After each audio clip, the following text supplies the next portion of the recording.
প্রত্যেকটা মেয়েই চায় আমায় কেউ অসম্ভব ভালোবাসুক, আমায় ছাড়া কিচ্ছু না বুঝুক, ভোর সন্ধ্যা পাগলের মতো শুধু আমায় খুঁজুক।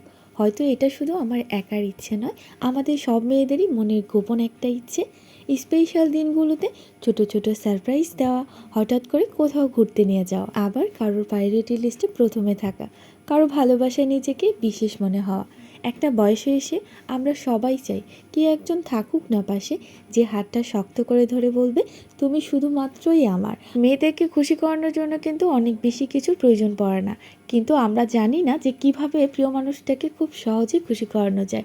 আর সেটা হচ্ছে আমাদের দেশে যে স্পেশাল দিনগুলো, এই যে ভ্যালেন্টাইন্স ডে, তারপর হচ্ছে বিভিন্ন স্পেশাল দিন, যেই দিনগুলোতে আপনি আপনার প্রিয় মানুষকে হুট করে বাইরে ঘুরতে নিয়ে গিয়ে তাকে যদি ছোট্ট একটা গোলাপ কিনে দিয়েও সারপ্রাইজ দেন, তাহলেই দেখবেন আপনার প্রিয় মানুষটা কিন্তু অনেক বেশি খুশি হয়ে যাবে। তো সেই রকমই আমরা আমাদের ভ্যালেন্টাইন্স ডে একটু স্পেশাল করার জন্য বাইরে বের হয়ে পড়েছিলাম ঘোরাঘুরি করার জন্য। আর সেদিন আমরা গিয়েছিলাম চন্দ্রিমা উদ্যানে। যেহেতু দিনটা ছিল ভ্যালেন্টাইন্স ডে, আর সেদিনে তো অসংখ্য পরিমাণে কাপল বাইরে ঘোরাঘুরি করবে, এটাই স্বাভাবিক। তো চন্দ্রিমা উদ্যানে গিয়ে যাওয়ার পরে দেখলাম কেউ কেউ তার প্রিয় মানুষের সাথে ফুচকা খাচ্ছে, আবার কেউ বা 10 টাকার বাদাম কিনে নিয়ে রাস্তায় হেঁটে বেড়াচ্ছে। প্রিয়জনের সাথে 10 টাকার বাদাম খেয়েও মুহূর্তটাকে অনেক বেশি আনন্দময় করে তুলছে। ঢাকার ব্যস্ত শহরের মাঝে এক টুকরো শান্তি, হালকা বাতাস, লেকের পানি, চারপাশে মানুষের হাসি, আর সেই বিশেষ মানুষটার সাথে কাটানো কিছু মুহূর্ত। ভ্যালেন্টাইন ডে মানেই শুধু বড় কিছু না, কখনো কখনো একসাথে হাঁটা, এক কাপ চা ভাগ করে খাওয়া, আর দুজনের কিছু নির্ভেজাল সময়।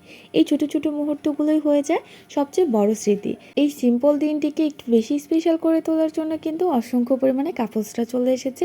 আর দেখতেই পাচ্ছেন আমরা ব্রিজের উপর দিয়ে কতটা ভিড়ের মধ্যে ধাক্কাধাক্কি করে এবার ভিতরে যাওয়ার চেষ্টা করছি।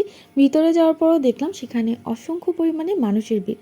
আমরা গিয়েছিলাম সন্ধ্যার পরে, যেহেতু সন্ধ্যার পরে যাওয়ার পরে দেখলাম এটা অনেকটা অন্ধকার হয়ে গেছে, আর ভিতরে লাইট জ্বালানো থাকলেও ক্যামেরায় ভিডিওটা তেমন বেশি ভালো আসছিল না। আর এদিকে আমার পাকনা বুড়ি, যে কিনা ঘুরতে আসলে যেন মহা খুশি হয়ে যায়, এত মানুষের ভিড়ও সে একদমই কুলে উঠছে না, সে চাচ্ছে মানুষের ভিড়ে ধাক্কাধাক্কি করে হেঁটে হেঁটে যাবে।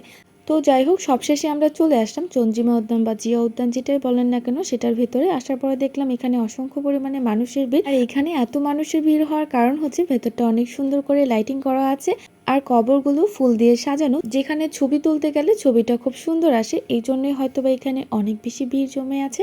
তারপরও আমরা এখানে এসে কিছুটা ভিডিও ক্লিপ নিয়ে নিলাম। আর আমার এই আম্মাজান সে দৌড়ে গিয়ে একা একটা ফাঁকা জায়গায় যেন নাচ শুরু করে দিয়েছে। আর অন্যদিকে সবাই যেন ছবি তোলা নিয়েই ব্যস্ত, সবাই যেন সবার মতো করে ছবি তুলছে, আর আমি আমার ছোট্ট সোনামণিকে নিয়ে ব্যস্ত। তারপর তাকে নিয়ে ঘোরাঘুরি করে এবার বাহিরে বের হয়ে আমরা যে পাহাড়ের মতো উঁচু জায়গা আছে সেটার উপরে উঠবো। আমি আমার ছোট্ট সোনামণিকে তার বাবার সাথে নিচে দাঁড় করিয়ে দিয়ে আসলাম। তারপর সবাইকে দেখি সেই পাহাড়ের উপরে আমিও উঠে গেলাম। পাহাড়ের উপরে গিয়ে দেখলাম সেই উপর থেকে এটা যেন অনেক বেশি সুন্দর লাগছে। তারপর কিছুটা ভিডিও ক্লিপ নিয়ে নিলাম। আর অন্যদিকে দেখতেই পাচ্ছেন যেহেতু রাত হয়ে গেছে আর সবাইকে এখান থেকে নামিয়ে দেওয়া হচ্ছে, যতই পাহাড়ের উপর থেকে সবাইকে নামিয়ে দেওয়া হোক, একদিক থেকে নামানো হচ্ছে, অন্য দিক থেকে সবাই আবার উঠে যাচ্ছে। তো যাই হোক, এখানে আমাদের ঘোরাঘুরির পর্ব শেষ হয়ে গেছে, এখন আমি বাসায় চলে যাব।